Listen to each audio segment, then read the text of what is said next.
Алжастан құрметті құдаларым, бүгін мына төрден алып атқан орындарың құтты болсын.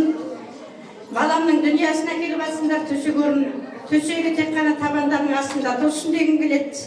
Менің Жансаямның осы 3-4 айдың ішінде Жансаяның инабаттылығы, адамгершілігі, әке-шешеден көрген инабаттылығын біздерге көрсетіп келе жатыр. Үлкен келсе, иіліп сәлемін етеді, бала келсе құшақтап есіктен көтеріп алады. Айналайын, балдарым, Ринатым, Жансаям, тек қана дендерің сау болсын, құлындарым тек менің алдарымда жарқырап жүре беріңдер. Құдағай, осындай бала тәрбиелеп бергендеріңізге көп-көп рахмет. Дендерің сау болсын. Бірде құда балам бар дейді, соның тойында өйстіп, өлең айтып бей-билеп жүре берейік. Той қыласың.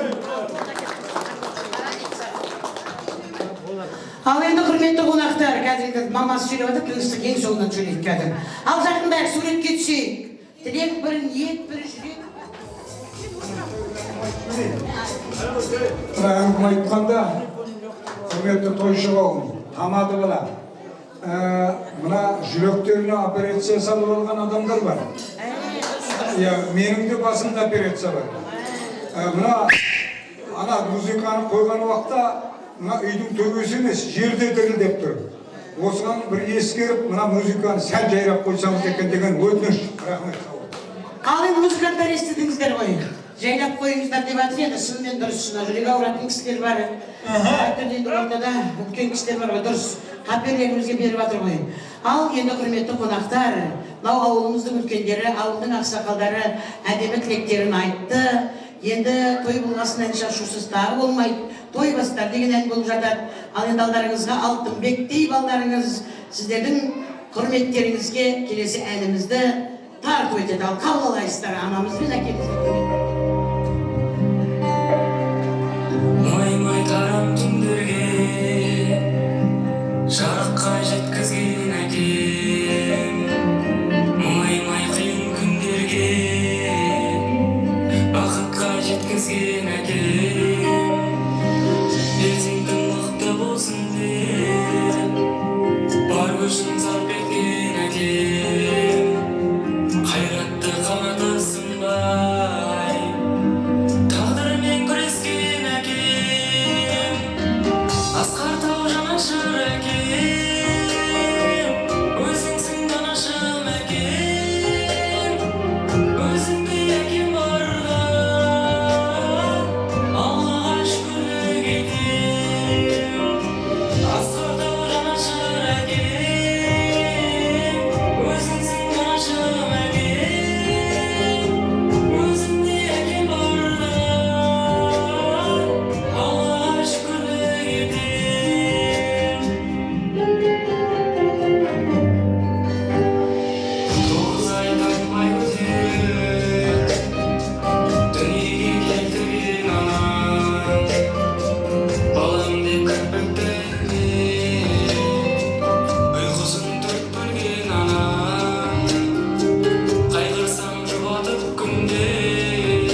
Allah'a şükürlük ettim. Rahmet, Ahmet'e.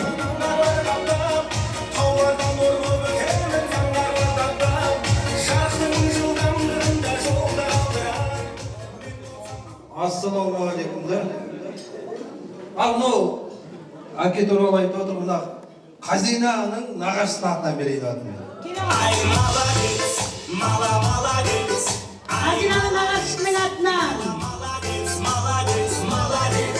Бұл иесі Қарагөз ағамыздың атынан бересің. Тыныш құданың атынан.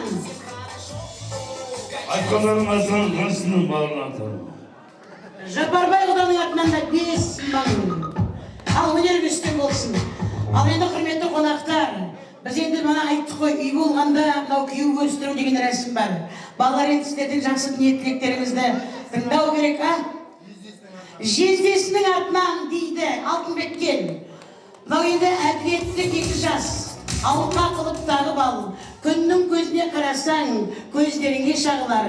Қазағымның салтында күйеу көрістіру рәсімі тағы бар деп әрине жеңгелері күйеуді көрістіреді. Ал қошеметпен шақырайық.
деп жатыр ал күйеу көрістірген жеңгесіне.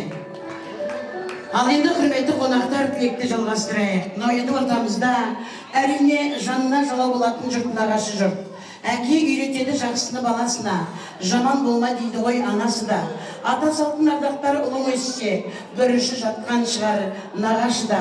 Анаңның төркіні ол нағашылары, қамқор адам жоқ шығар нағашыдай. Сөз алсын нағашыда, уа халайық, мақтылар асыл еме нағашындай деп біз енді екі жақтында нағашыларын шақырамыз. Кәрі нағашы болып жатса, әрине біздің енді балаларымыздың нағашысы болса, сіздерді қошеметпен тілек алаңына шақырайық. Ал келіңіздер. Қазіргілер музыка болмаса шықпайды ғой. Ал дейін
таныстыруымыз керек. Енді мына нағашылардың сөйлеуі енді мүмкін емес қой. Бүгін сөйлейтін болсаңыздар барлықтарыңыз тойханадан шығу жоқ шығар. Ал енді таныстырайық. Кәрі нағашын бастайды. Құдалар, қонақтар,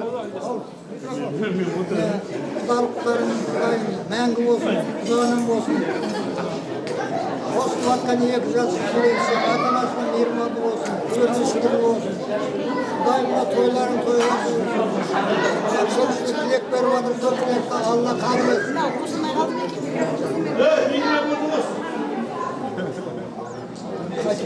Енді сөйлеңіз қайтадан, дауысыңыз шыққан жоқ. Ассалаумағалейкум, қойшылығым. Келген қадірлерің құтты болсын. Ал құдаларыммен келген қадірлерің құтты болсын, оң болсын, ұзағынан болсын. Құдалықтарың мың жылдық болсын. Оғыз мүшіктерім бекем болсын. Мына себепші екі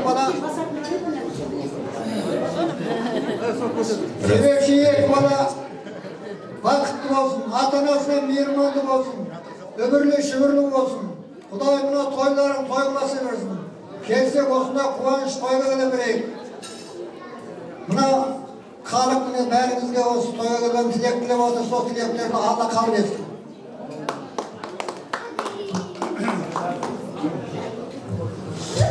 Сәлем беру салтымыз, сәлемменен сөз бастаған халқымызды ассалаумағалейкум қойшығым. Әр жұрттың өзіндік бағасы бар, соның бір әрине нағашылар, анасының төркінін төргіздіріп, баталғанның қашанда бағашылар. Нағашы бол, бауыры ғой анашыңның, сүйегі ғой, анаңдай жанасылдың, сен дегенде өзегін жұлып берер. Нағашыдай болыңдар жанашыркім дегім келеді. Мынадай айтып едім ғой. Құдалы мың жылдық деп айтпас бекер. Қуаныш ортақ бізге сізге көңіл көтер. Құдалар бір-бірімен тату болса, екі жас мұратына сонда жетер.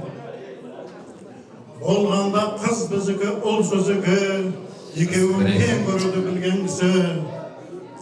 Жатырмыз төске түйістіріп, сыйластық құдалықтың бір белгісі.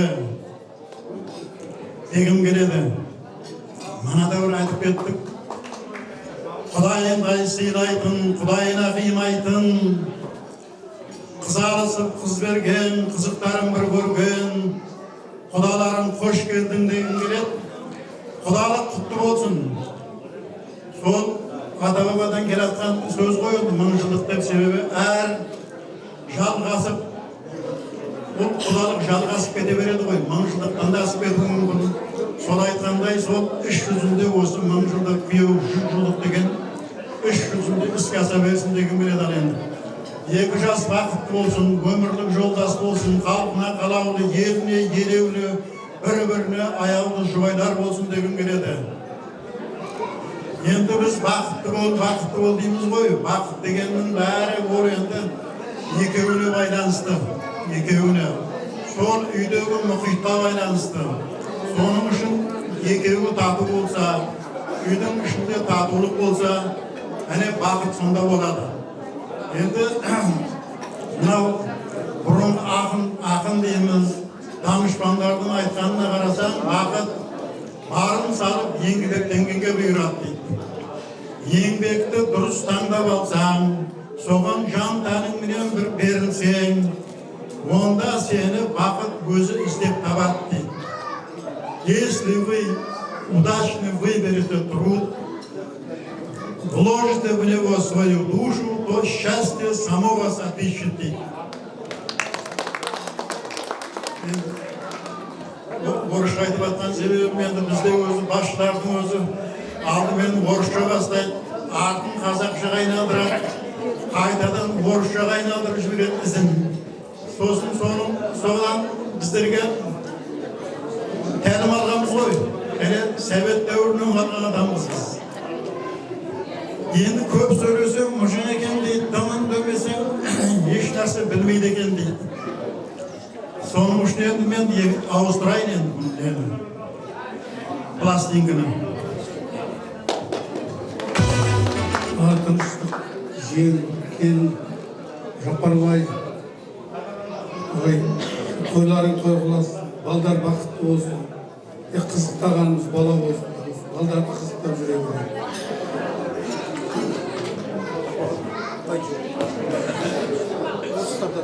Ал құрметті тойшы қауымдар енді бәріңізге де той ортақ құтты болсын. Ал Қаракөз құдағай,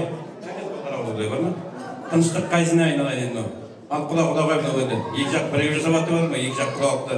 Ал қосылған балдарымыз бақытты болсын, дендері сау болсын, екі жаққа бірдей мейірманды ұл-қыз болсын.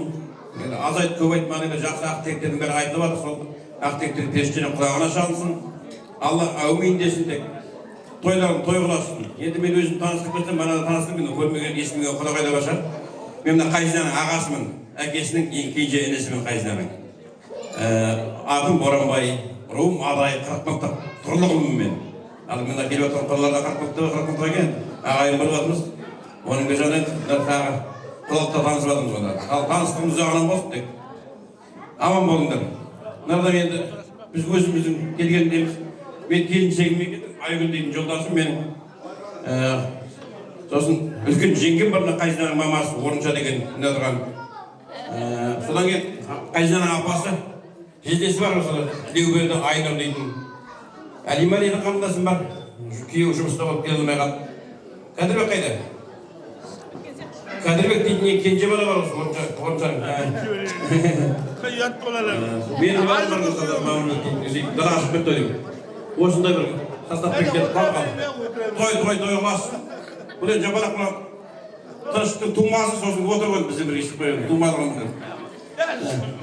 Шығымен айдырып отыр деді ғой. Ал той қыласынан.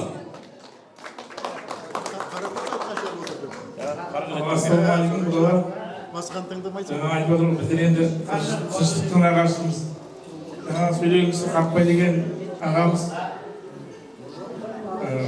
Тегістеген жалған үш балы бар, Тұрақбай, Қақпай, Сайлау деген. Сол ортасындағы Қақпай деген ағамыз. Үш апамыз бар, Нұрсәуле, Оразгүл, Қаракөз. Екі апамыз қайтыс болды енді, қалған Қаракөз апамыз. Неде тұрған Гүлмира деген жеңешем, Қақпай деген жеңешем. Оле жеңешем қайда? Оле деген жеңешем, Сайлау деген ағамыздың емдегі жеңешеміз, Сайлау ағамыз қайтыс болды. Бұдан енді бер жағында тұрған менің жолдасым Роза. Мен жаңағы Тұрақбай деген ағасы бар. Қарабөз апамыздың соның ең кіші баласымын. Ал құдалар, Жапарбай тыныштық, құдалықтарың тыныштық болсын. Мына айтқыздар мақтанып отыр ғой, анау мынау дейді. Менің апам болмағанда ол айтқыздар мақтана алмайды. Апамбай да. Ана көздер апам болмағанда айтқыздар деген ол қазір әңгіме айтып отыр қазір. Қарайған әңгіме айтып тастап, апа, барсың ба? Қарайған әңгіме айтып тастап деді. Соны айтып отыр, менің апам болмағанда мына балдар біздің қолымызда өскен балдар. Қара көз дегеншін бәрі қара батыр әлі. Солай ма? Дұрыс қой. Мына балдарды өсіріп, өндіріп, Кенжеғали деген жездеміз өте күшті адам еді. Ертерек кетті. Жаңағы қиындыққа шыдаймын деп кетіп қалған шығар еді. Өте жақсы адам еді. Оның артындағы балалары өсіп өтіп жатыр. Жеңгеміз өте жақсы, апамыз жақсы өсірді балаларды. Өте керемет. Ал жақсылықта осындай тойларда кездесейік.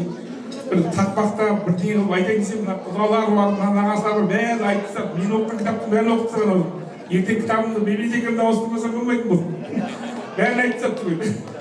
Енді келесіден бастап библиотекамда ауыстырып, басқа кітаптар оқымасам түгел айтып тастап бәрін түгел. Бір тақпақтап айта қояйын жеңгемді. Ағылшынша бірдеңе ол жөйте. Жоқ, ағылшынша енді оқимыз. Ал той боласын, тыныштық айналайын.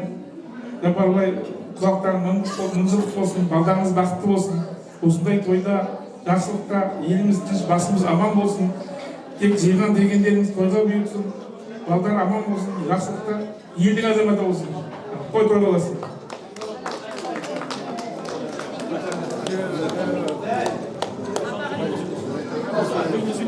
Ал жақсы, құрметті қонақтар. Жапарбай, Баян, Тыныштық, келін, мына бүгінгі екі жақ бірігіп жасау құлақтар құтты болсын, оң болсын. Қарагөз жеңгеміз бар екен. Сізге де құтты болсын. Ал балдар бақытты болсын, жақсы жанұя болып, өмірлі шөбірлі жапырағы жайылған үлгілі жанұя болсын деймін. Осы тұрған барлығына денсаулық тілеймін. Осындай той жазсын бәріңе де. Тойда келістейік. Тойларын той қыласын ал. Балдар бақытты болсын. Біз мына Жалсаяның нағашыларымыз. Атым Ерген, Орам Өлежек.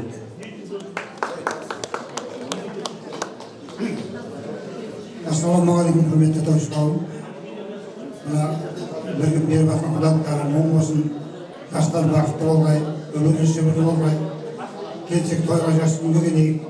Мына келе жатқан мерекелі құтты болсын бәріңе де. Мен мына Баянның нағашысымын, бұрын тұрған орыс. Қазірхан деген інім бар, міне Ағимаш келін, мынау менің жолдасым. Тәрбиелеген келін, бәрі өр болсын міне, нағашы келін. Баянның нағашы. Ал ассалаумағалейкум деп. Ал Баян нағасын айтып отыр. Мен Қазинаның нағашысымын. Мына Қосардан келіп тұр. Мына орынша апам екі ағайынды Сейіл Талбай деген.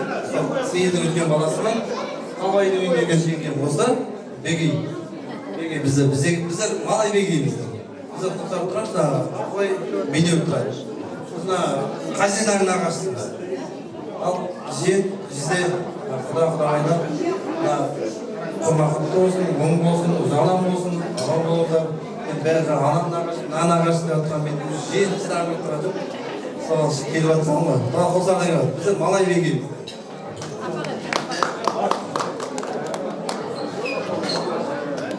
Жақсы. Той жауын той бәрімізге құтты болсын. Қарагөз, Тыныштық, Қазина, мына құрма құтты болсын. Құрметті құда-құдағайлар, құда-балдар, құдашылар. Қадам барыңа гүл өтсін. Мына құрма құтты болсын. Дендерің сау, бастарың аман бол. Әр уақытта осы балдарды қызығында қызықтайық. Балдар бақытты болсын, екі жақтың ата-анасына мейірбанды болсын. Әр уақытта Алла тек осы күнгі айтылған тілектің бәрін Алла қабыл етсін. Аман болыңыздар. Тойда ризық қауышайық.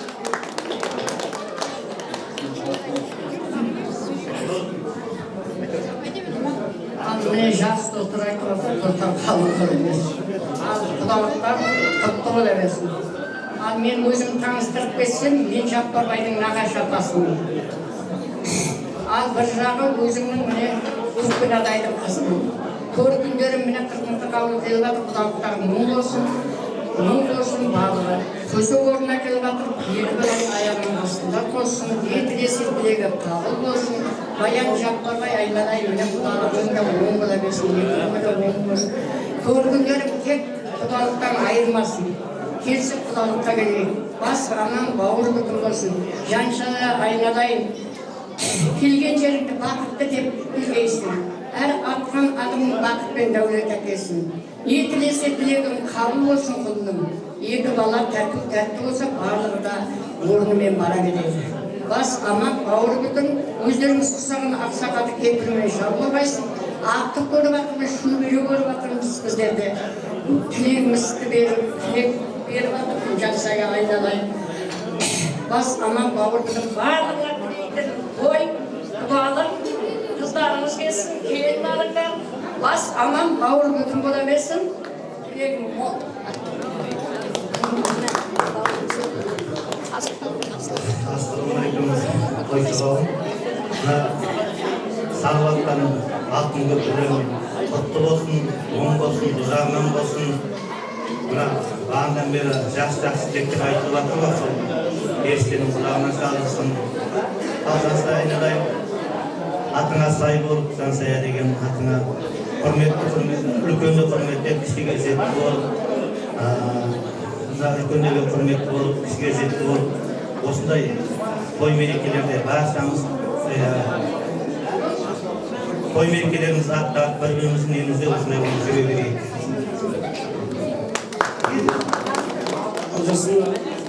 Қалғандар қосыларымызды таныстырып жіберейін, біз ауылға келгендер. Асқар деген ағамыз, бұл кісі Баянның мамасының нағашысы. Асқар деген қолын үйден көп, 6 жауырдан үйден. Сосын Баянның нағашысы Айты Темірхан Қартыхан, сосын екі жолдасыға екі бәрі. Сосын Еркін деген ағам, мен үлкен Жансаяның нағашылары. Ораш ағамыз келіп отыр. Ораш бәке қолын үйден көп. Осыған деген ағамыз. Орынбек, сосын Азиз Күністің ағашысы. Қасыбек деген кішкентай әнім бар. Баян дегенізді. Сосын жеңгеміз Қарлыға Жұмагүл. Сосын мен қарындасым Жанар. Сосын апам Маржан. Одан кейін мен қарындасым Кәмшат. Одан кейін Еркінай деген апамыз өн бойы бәрі айтжан ұстаз болды қатыршыдай. Еркінай апам, сосын Күмісай қарындасым. Өңісті ұстаз. Бақыт деген біздің Баянның нағашысы. Бақыт сосын нағашылар Баянның. Нағашылар.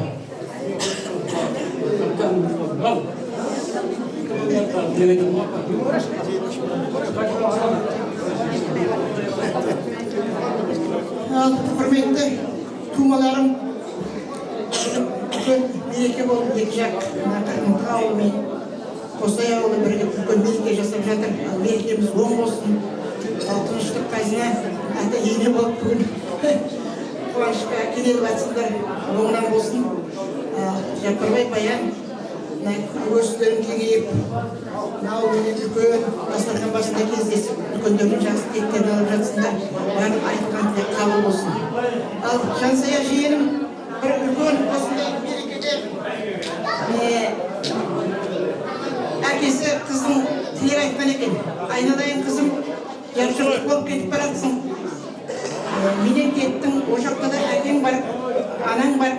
Солардың айтқанын да ал маған күйеу балам туралы ешқандай да жағымсыз әңгіме айтпа.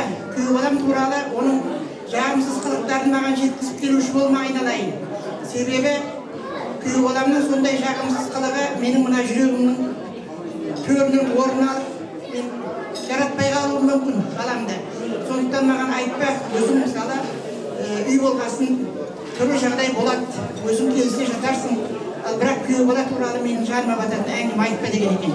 Сол сияқты Жансая айналайын, екі жақтың ортасындағы дәнекер өзіңсің. Ешқандай артық әңгіме болмасын. Мысалы барған жерінде саған жамандық болсын демейді, сенің тілеуің тілейді. Ал енді Жансая жиенің ондай жамандыққа бармайтын шығар, жақсылығымен көрсететін шығар өзін. Біздер нағашыларды тілекшіміз, жақсы күн көріп, қуанып жүретін шығармыз деп ойлаймын, той қыласын.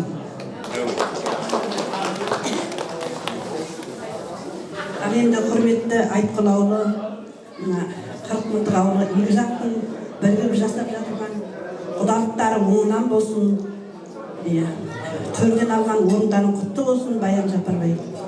Мынау енді бүгін жаңағы ата-ананың үлкен міндеті ғой. Мына Баян менен Жапарбай өзінің ақадан еңбегіменен, маңдай теріменен тапқан таянғандарын қызына арнап, қызына барлығын жетістіріп, жүктен әкеліп, мына ата-аналық борышын орындап жатыр. Сол әкелген төсек орны, ыдыс аяғы барлығы да өзіне бұйырсын. Жастардың өмірі тозбасын, бақытты болсын, баянды болсын. Адамның, баланың қандай екенін нағашысына қарап біледі. Жердің нулы болуы нағашысынан, ағашынан адамның жақсы болуы нағашысына. Нағашылары қандай адамдар еді Жансаяның. Мына Қоғлан деген не үлкен ағам менің. Қарасай, Қуат деген ағалар, нағашылар қандай керемет, қасиетті, көргенді, ақыл мен парасаттың иесі, білімді, сауатты адамдар еді нағашылар. Мынау Баян деген менің туған үлкен ағамның қызы, Қоғлан ағамның. Менің Медеш пен Сәбиладан 7 ұл, бір қыз туған, қыз менмін. Енді шүкір Баянда 7 тумағы, 7 тумасы бар, шүкіріміз Аллаға. Енді қалғанға берсін денсаулық. Сол енді жаңа бақытты болсын 2 жас. Айналайын Жансая, бақытың баянды болсын, келген жеріңе елеулі бол, халқыңа қалаулы бол, абыройлы жақсы бір келін болғайсың. Жаңа бір құда айтып жатыр ғой, жаңағы сыртыма, ішіме сыйған сыртыма сияды деп. Ондайды, мына Баян біздің құдағайларымыз, Баян сіңліміз, ондай әңгімені айтпайды. Себебі көрген жерден шықты, тәртіпті, үлгілі семьядан үлгі алды. Құдалықтарың оңынан болсын. Құдағайлар. Бақытты болсын. Екі жақтың ауызбіршілігі мықты болсын, тату болсын. Тек тойда қатынасайық. Тойда қызмет жасап, тек қызмет қатынасайық.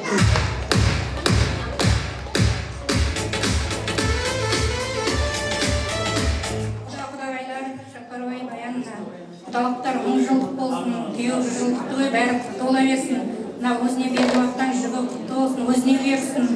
Тек Ринатпен осы Жансая бақытты болсын, өмірлі шүрлі болсын. Жақсы. Үлкен құдағай, кіші құдағай, құдағай. Жапарбай Баян. Ол болсын бүгінгі. Қызықтарыңдарымыз балдар болсын, балдар бақытты болсын. Келіп жатқан төсек орында құтты болсын, аяқталмасында болсын. Жансая тек бақытты бол, келген жерің саясы бол. Жақсы.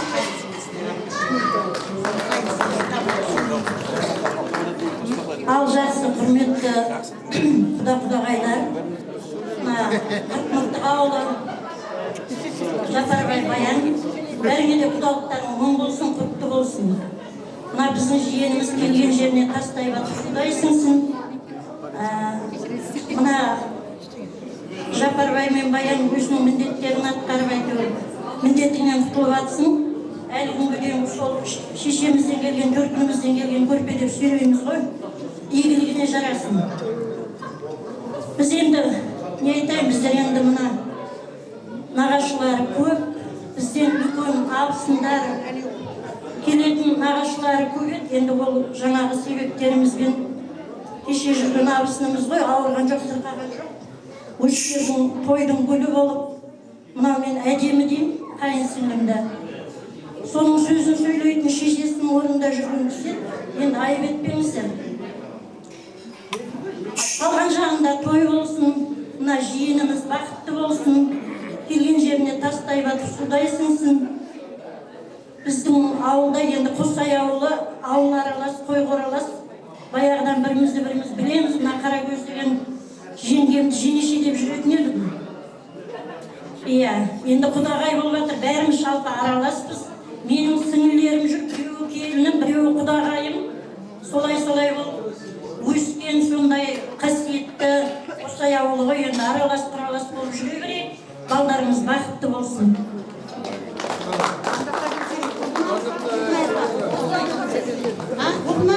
Болдық па? Ал енді құрметті қонақтар, біз жаңа орысша, қазақша, осы нағашылардың ең үлкен, осы үлкен кісі әдемілеп өлең шумақтарымен көмкерді.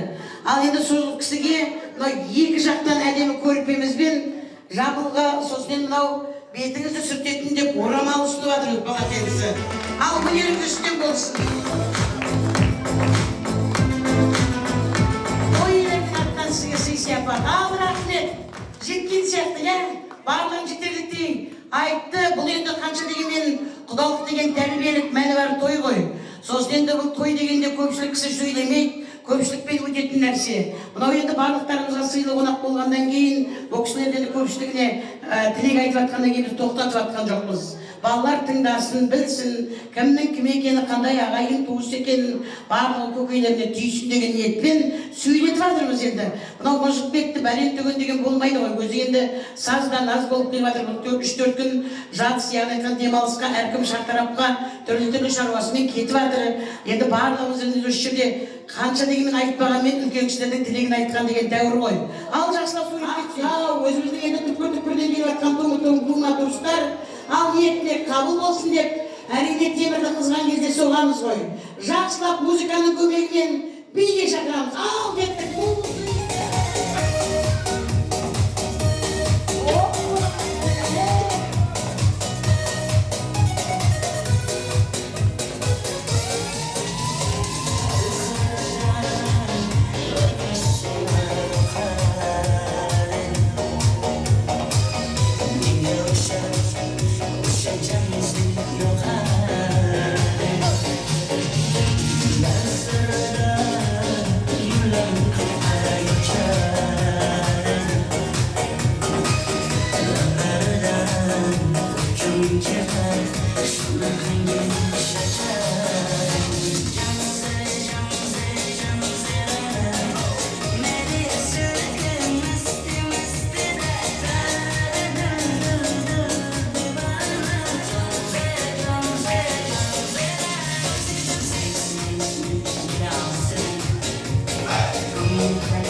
alıp Atrafın yanına sarılar salıp Mahalle kenarı Vasikanlı koyun balık Hala hamam yanımda Kal yüzünün yanımda Seni çoğdan silgimdim En güzel gün kolumda Şikolik, kolu kolu şikolik Esnaflar da sevgimizde en şikolik Koşun kolik, koşun kolik Kız ona da senin birden başarı kolik Şikolik, kolu kolu şikolik Esnaflar da sevgimizde en şikolik Koşun kolik, koşun kolik Kız ona da senin birden kolik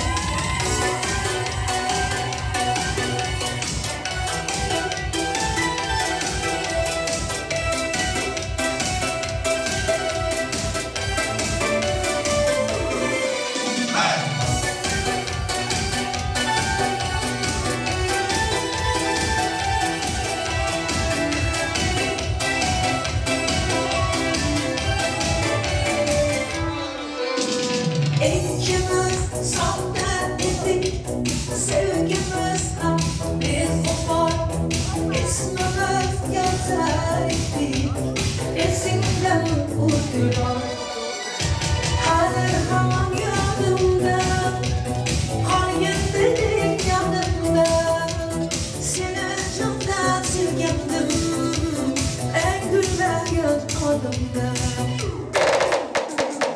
Şikolik, kolu kolu şikolik Esnaflar da sevgimizde en şikolik Koşun kolik, koşun kolik Kız ona da seni birden boşar kolik Şikolik, kolu kolu şikolik Esnaflar da sevgimizde en şikolik Koşun kolik, koşun kolik Kız ona da seni birden kolik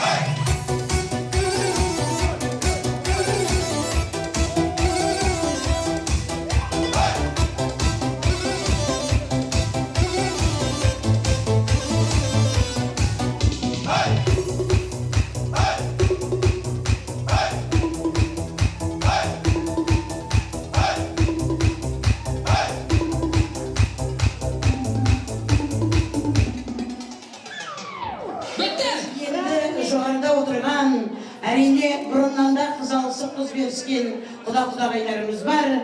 Құда болдық, жақын болды арамыз, күннен күнге бауыр басып барамыз. Біз де сізге тілейміз ғой шын бақыт, қосылған соң бір-біріне баламыз. Жолыда сыйлы үлкен құдалардың, құдайыңдай сыйлай біл құдаларды. Бүгінгі ұластыр той үстінде, лебізін естейікші, қыз алысып қыз беріскен құдаларымызбен құдағайларымыз шақырамыз. Ал қошеметпен, осы тілекке қосса, алыстағы ағайыннан жақындағы көріс жатыр. Көріс берді шақырамыз.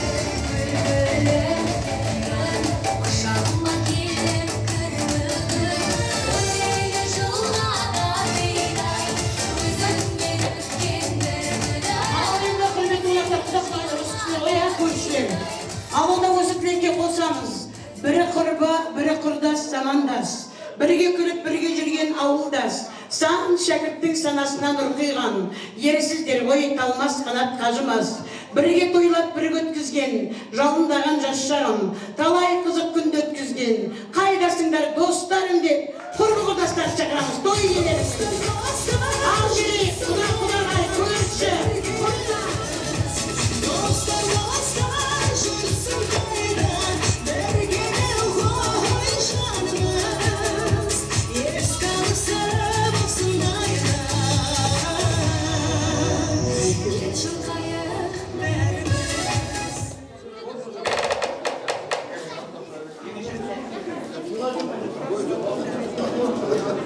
Жақсы, қарагөз тыныштық, қазындарына берекелері оң болсын.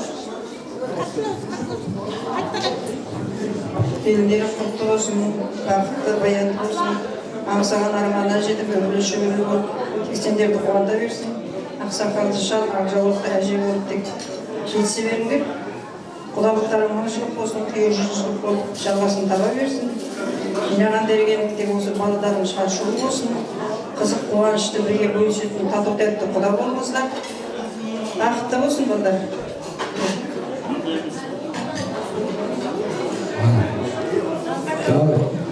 Құда ойым, енді қыз берген енді құданың көз жолдарына отырасыңдар ғой, бұдан да кейінгі тойларда осындай дастархан тәрізіп үлкен тойда жана берейік, әлі берсем балдар бар, қыздар бар дегенде тойларың құтты болсын, құдалықтарың мұңсыздық, көзжілдік дейді. Ұзағынан болсын дейміз, 2 жас бақытты болсын. Ал жақсы, мына Айтқұл ауылы менен Құттық ауылының бірге жасап жатқан құдалық тойы құтты болсын. Құдалық тойы құтты болсын. Қарагөз тыныштық, Қазина, Жапарбай, Баян бүгінгі құдалық тойлары құтты болсын. Бұдан 3-4 ай бұрын атай мені атанып едіңдер. Сіздер қыздарыңды қияға қондырып жатсыңдар. Көрістерің кең алады. Құтты болсын, ұзағынан болсын. Қосылып жатқан балдар бақытты болсын, дендері сау болсын. Әкеліп жатқан Жапарбай, Баян, түйсектерің оң болсын. Тек құда бала менен құдағай тек игілігіне жаратсын. Құдағайлар тек солардың қызығын көріңдер, жапырақтарын жайына берсін. Енді жылы шілдеханаға келіңдер. Тойларың той қыласыз. Айтқұл ауылына келсек, тойға келейік, Құттық ауылымен. Той-тойға ұласып, тек балдар бақытты болсын. Өзімді таныстырып кетсем, мен тыныштықпенен Қазинаның бірінші құдасымен құдағайы боламыз. Жолдасымның аты Қыдырбай, өзімнің атым Зәуреш. Енді Жапарбай мен Баян екінші құдағай болып отырсыңдар. Ұзағынан болсын деп.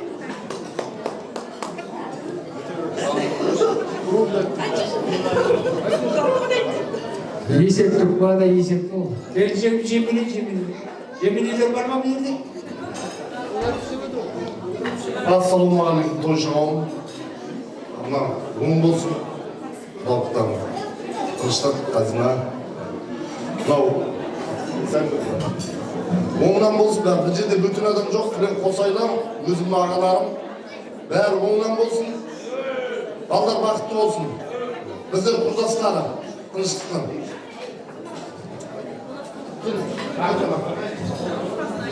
Ассалаумағалейкум тойшы қауым.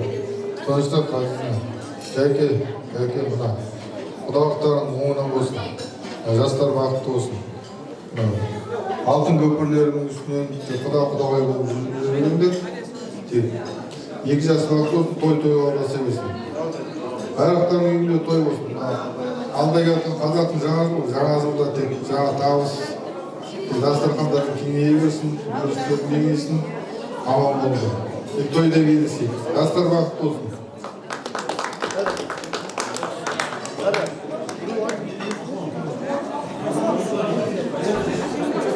Бәрі қосылар.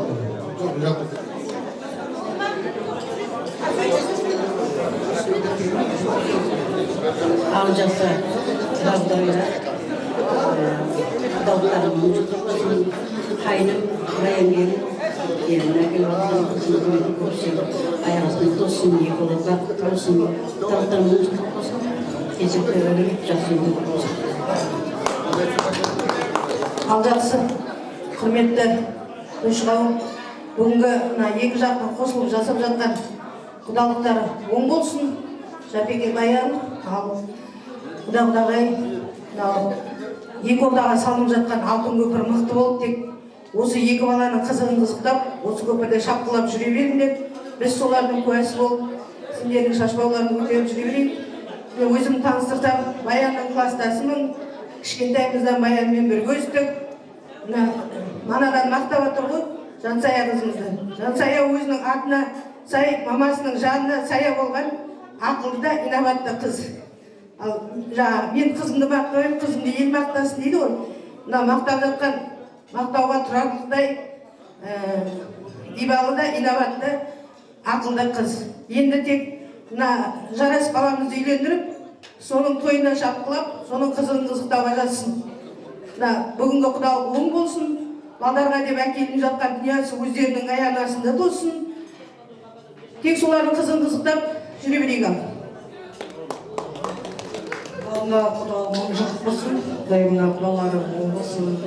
Мына 2 жас бақытты болсын, көрпе-төсегі өзінде бұйырсын. 2 жаста 2 жаққа жұмыстары теңдей болсын. Не дейік? Ал бақытты болсын балдар. Тойға келдік, келесінде баланың тойына келетін барқанысы. Ал енді құрметті қонақтар, жақында суретке түсеміз. Мынау енді алдарыңызға ыссы тағам келіп жатыр. Мынау бүкіл аналар мерекесі жалпы 1 наурыз алғыс күнімен басталып еді. Одан кейін 8 наурыз бүкіл халықаралық әйелдер күні. Ертең бұйырса 14 наурыз амал мерекесі көрісу. Оның ар жағында қазақтың жаңа жылы. Яғни айтқанда біздің наурыз айы мерекеге толы ай ғой. Сондықтан енді күні кеше ғана 1-2 күн болған біздің осы отырған ақжаулықты ана қыз келіншектеріміздің мерекесіне тұспа тұс келіп жатқан бүгінгі құдалығымыз оң болсын, мерекелеріміз құтты болсын, жадырап, жайнап, құлпырып қыз келіншектер жүре беріңіздер деп өзіміздің мынау жаңағы сазгерлеріміздің бірі, сонау сыр өңірінен шыққан оңтүстіктің жігіті, яғни айтқанда вальстің королі Шәмші Қалдаяқ ағамызды білмейтін пенде жоқ қой. Яғни айтқанда аналарымыздың, қыз келіншектеріміздің мерекесіне өзімнің атымнан, мынау отырған жігіттердің атынан ана туралы жыр деген әнді тартып өтейін. Ыссы тағам келіп жатыр, сіздер дәмден алғанша мен бір әнге салайын. Жаңа табыстық билеп жатырмыз ғой. Ал қанекей жігіттер, қосыламыз ғой.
достар, құрметті қонақтар, көп рахмет сіздерге.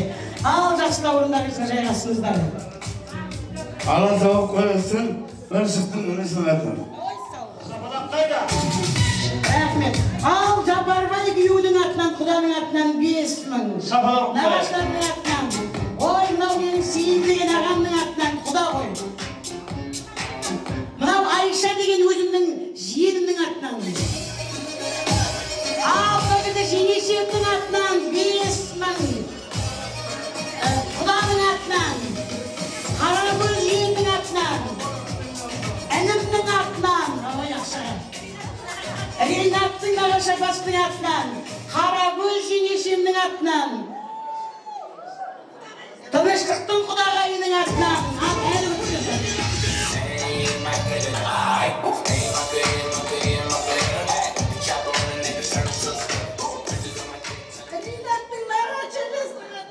Ренаттың нағашысының атынан. Рахмет.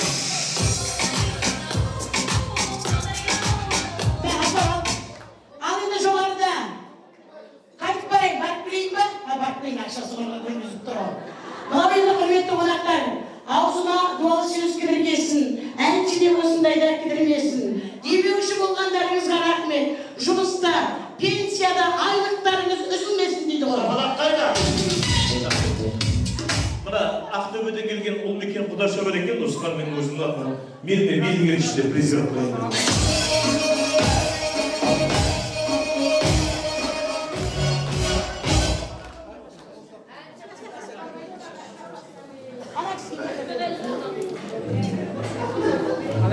Құрметті қалайық, мына мен Тамадыға және осы тойханадағы әншілерге ештеңе бермейтін едім бұрын. Ақтөбеге барайын, Маңғыстауға барайын, Бейнеуде күнде болып жүрмін ғой. Бүгін мына баланың айтқаны көптеген бір жақсы және қазақ әндерді беріп жатыр. Сәл музыкасын азайт дегенде әрең азайтты, бірақ әлі азая қойған жоқ. Біріншіден. Екіншіден өнерің үстен болсын құндығым. Елдің қызсың? Онда қайта беруге болады екен.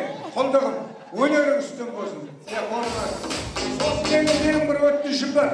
Қай тойханаға барсам да бір төбелеспей шықпайтын едім, бүгін төбелеспей тұрмын.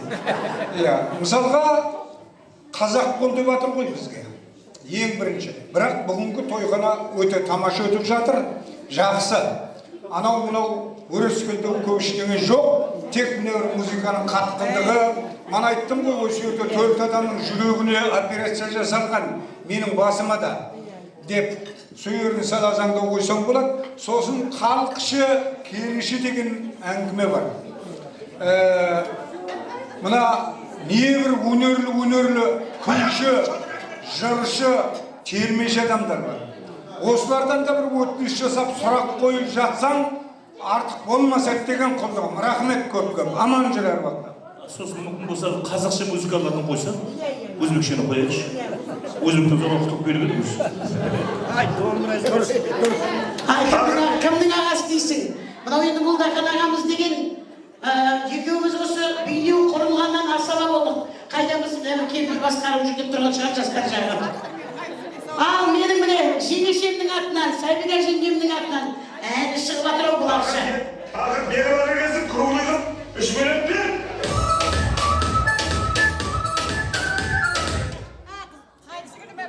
Ал көрдіңіздер ғой, ой, мына қайынсіңді рахмет. Бұл Тамадыңыз, қайынсіңді солғасын осы тойды көтеріп жатыр ғой. Мен де мына жерге жақындайын. Мына отырған кемпір мана құрдастары деп берді қайынсіңізді. Бұның шалы, біз бір компания. Айтқұлдың кемпірлері болғанмен, біз бөлек компаниямыз өзіміз. Міне. Осы мерекені өткізіп, осындай дәрежеге бала-шағаны жеткізген мына кемпір.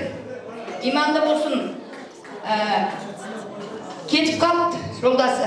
Талай әйел басқа жақтан адам іздеп балдарын тастап та кеткен әйелдерді көрдік.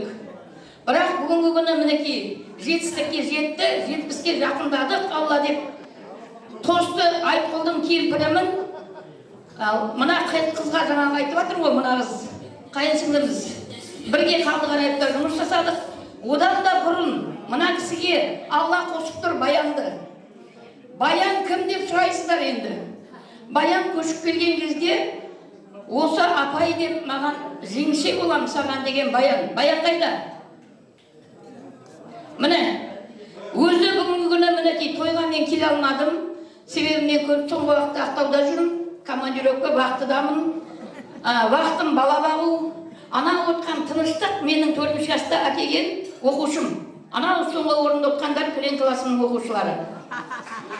Енді менің де подпольный өзімнің қамқорлаған, көмектескен, рухани көмектескен, заңмен көмектескен адамдарым бар. Жаңа Құдай қосып, мінекей Қарагөз екеуі бүгінгі күні құда болып отыр. Баян, саған да мың рахмет. Осындай келін тәрбиелеп бергеніңе. Ал мына қайын сіңлім, өркенің өсе берсін, тойда жүре бер. Баяғы менің 45 жыл жұмыс істеп кеткен Қалдықарайымда әлі дейін жұмыс жасайды. Мен бірінші орыс мектебін қазақ қылып кеткен кемпірімін. Ендігі таңда мына Айтқұлдың әйелімін. Ана отқан Құдай берген деген Алла өзіне беріп қойған шалдың кемпірімін. Құдай қосса бірінші шығар деп ойлаймын. Ол кім деп сұрайсыздар? Ол мына отқан екінші құрдасымыз, мына сөйлемейтін Жұмагүл бар. Тұрсай сен. Тұр. Мына отырған сөйлемейтін Жұмагүл бар. Міне біз компаниямыз. Ана шалым бар, Яхия деген. Өзім 6 келін құда бәрін жасадым. Ең бірінші шақырған кезде кім шақырып алдым? Яхияны шақырып аламын. Сонымен ақылдасам. Неге? Себебі Яшка біздің әрі құрдасым, әрі Айтқұлдағы сырласым. Онан кейін мынау кемпір шәкеледі. Екі күн сайын ұстамыз екеуміз. Себебі кеп шалқымызды қызғанамыз бір-бірімізде. Әзіл ғой. Бүгінгі күні немереңді үйлендіріп, енді соған қуанышқа жетіп атсын. Қуанышың көп болсын. Алла деп тек осындай бәріңіздің де отбасыларың аман болып, тек осындай тек қуанышта жүре берейік. Баян, анау балаңның тойына келейін, артында 2 қыз бар. Алла саған қуат берсін. Ал бәрінде отбасыларың аман болсын.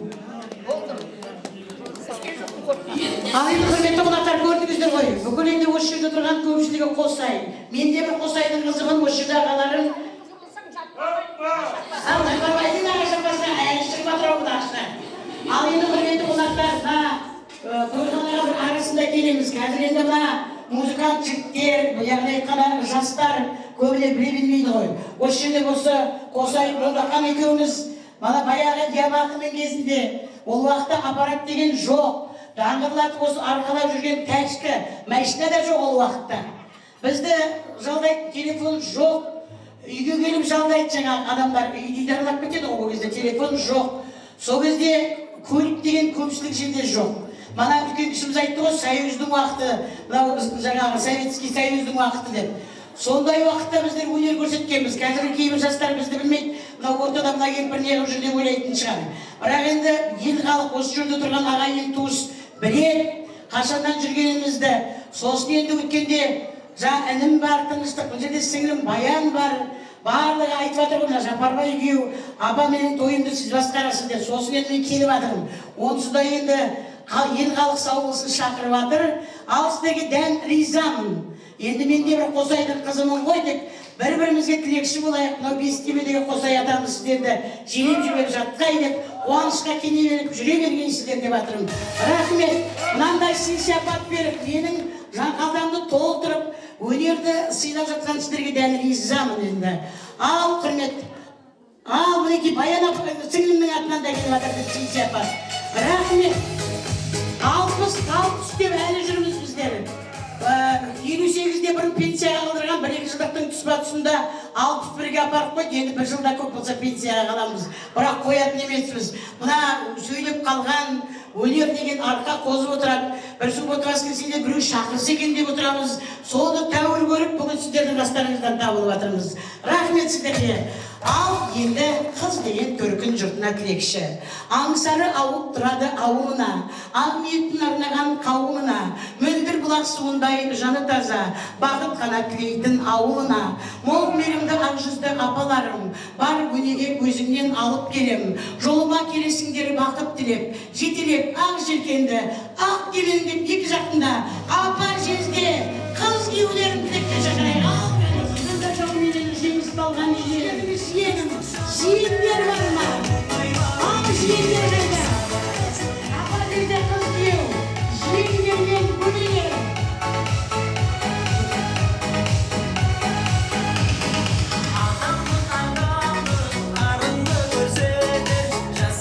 Ал бейбіт бір ажаққа жүктіздер. Ал қанаға таныстыруымыз керек.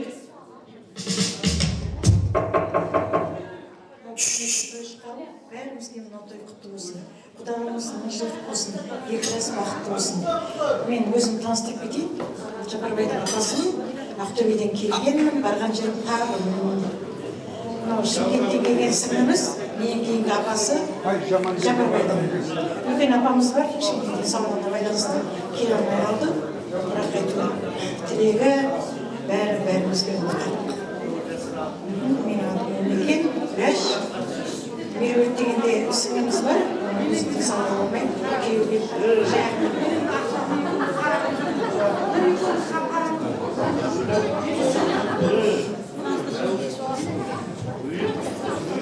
Құрметті Қырықмылтау Айтқұлау бүгінгі үлкен тойға құдалық дегенде оң болсын, құтты болсын да.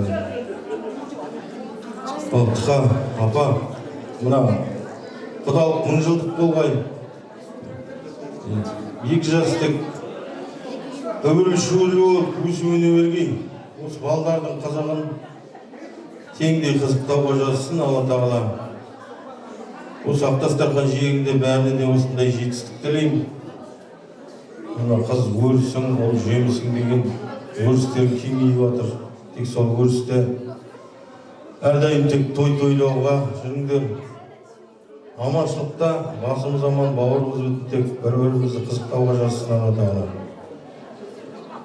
Біздер енді мен Кенжеғалидың күйеу баласымын. Кенжеғалидың жалғыз қызы атамның. Мана айтылып жатыр ғой енді, 3 бала, 1 қыз деп. Сол жаңа бажам бар еді, Тықаның күйеу баласы. Оны жұмсап жүріпті ғой енді, әнім бір жаңа енді. Олар үлгерсе келер. Тілек бір, жүрек бір, аманшылықта тек осындай той-тойлауға жазсын бәрін. Жазық апамыз, әкемнің қарындасы, жазық деген апамыз, соның келіні. Апама дұрыс берейін. Оны айтқан болмас. Тілегін айтты.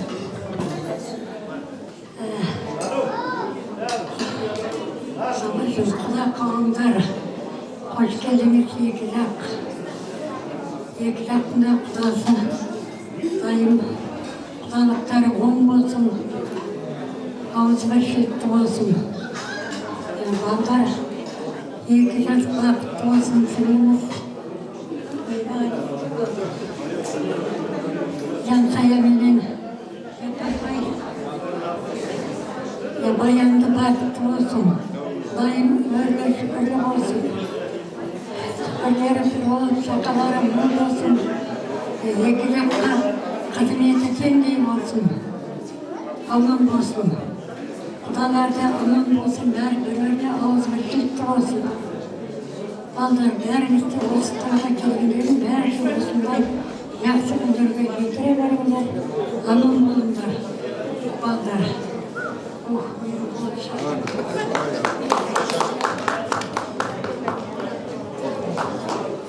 Тойшы болу, тойларың құтты болсын. Жапарбай, Баян, Құдағай, Құда, үлкен, Құдағай, бәрімізге құтты болсын. Біздің жансаямыз сізге жақсы келін болсын. Биыл бала келін, келесі жылы ана келін болсын сізге. Тастай батыр сондайсыңсың, менің жансаям күшті, ақылды. Әжесін неге салдырған Инстаграмға. Мен енем емес, әжем сияқты деп. Құтты болсын. Апарған төсек орны өздеріне құтты бол. аяқтарының астында тұрсын. Бақыттың ішінде бәрі бар дейді ғой, бақытты болсын. Ал қатарына алды болсын, өссін, өнсін.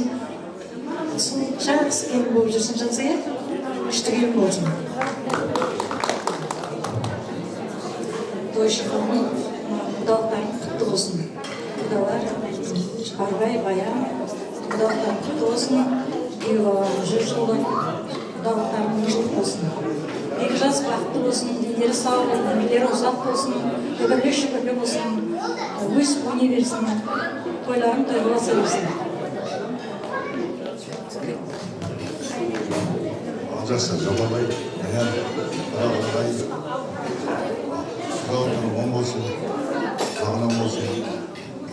Тыныштық еді, екеуміз бажамыз бар. Мен айтып отырмын ғой жаңа. Балаңды бажағылайын ба, мен сені бажағылайын ба деп. Сол сияқты бажамен танысып отырмын әңгіме. Күшті әңгіме жоқ. Ұзағынан болсын, әңгіме жоқ. Балдар бақытты болсын. Алғыс күшті ғой, әңгіме жоқ. Негізі 40 жылдық ауыл жақсы. Жуас қалып, күйеуді сыйлап біледі, әңгіме жоқ. 23 жыл болды ғой менің күйеу болғанымда. Әңгіме жоқ, жайлап, нәрмен жүргенмін. Ешкім жоқ, хабарлассын деп күйеу. Телефон беріп қойым ғой. Проблема болса, шешіп тастайын деп. Жақсы, аманшылық болсын. Баяна. Балдар уақыт болсын. Тойдай боласың.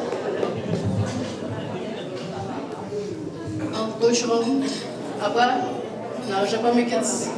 Құдақтағай, апа, жезде, құдақтарың мұжық болсын. Денсаулықтарың мықты болып деп, той-тойдан болсын, шықты жүре беріңіз. Жастар бақытты болсын да, өніп өссін, келесі жыл бесік тойға келейік. Мен Баянның бөлесі болам, қатын салтына. Құдағыдағай, Жаппарбай Баян, құдалықтарың құтты болсын, мұңшылдық болсын.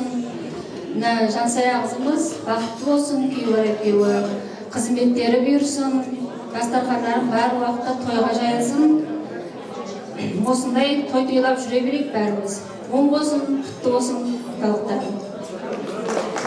Мен Жаппарбайдың жиенімін, енем Дұран.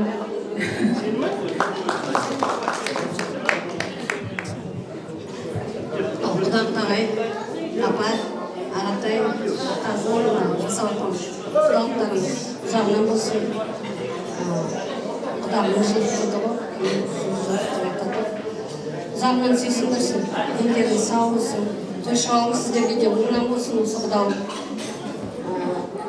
Менде бір жеңгем қазыналар, сосын 2 келінім бар. Мен жалғыздығым сезінген жоқпын. Апа да сіңліде болып келді, келініне жеңеше болып жүрген жоқпын. Осы уақытқа дейін сол келіндерінің қатарынан болсын, Жансая азғантай уақыт болса да өзінің көргенділігін, сыйластығын білдіріп көрсете білді. Алла разы болсын. Сол бағытыңнан тайма деп айтам. Келініме келгенде көрпесін бір сілкіп салып атады, ол да көргенділіктің белгісі. Алла разы болсын. Қашанда бауырым екеуіңіз жұптарын жазылмасын, бірлі шүбірлі болыңыздар. Ұзағынан осындай қуаныштарыңыз ұзағынан бола берсін. Жақсы тілектердің бәріне қосыламын. Келіп атқан бұда, бұл жерде танысып атқан бұдашалар, бұдағайлар, бәріңізді де ұзағынан тойда кездесіп жүре берейік.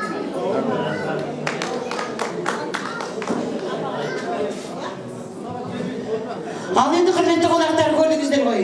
Мына жерде апа жезде қыз күйеу, мына үлкен кісіміз мына басында сөйлеп кету керек. Мен негізі сұрайын көп жерде. Кемпір қыздарыңыз бар ма деп. Мына кісіні қыз болып өзі әлде сылқып шығам деді ма, қайдан білейін еді бұл кісіні? Құрметті тойшы қауым, мына Ақтөбеден келген апамыз, біз бірнеше жылдан бері студент оқытып жатырмыз. Жарас бітірді, Оралды жоғары оқу орнын. Сағынсаң Ақтөбеге бар дейміз. Енді Жансая бітірді, ол да Ақтөбені жоғары оқу орнын. Апасының қасына бар дейміз. Енді міне Жансая бітіріп келіп, Жайна қызым Ақтөбеде тарих жоғары оқу орнында оқып жатыр. Сол кішкентай өзімнің жаңағы көңілді білдіріп, апасына күміс Сақина Жарастың тойында бұйырса үлкен жоғары сыйлықтар болады. Той тойлап жүре берейік. Қошеметпен студенттердің бәрі қалада болса оқытады ғой, аманшылық болса. Апарамыз ғой қаладағы адамға жатқыза көрді. Ал құтты болсын.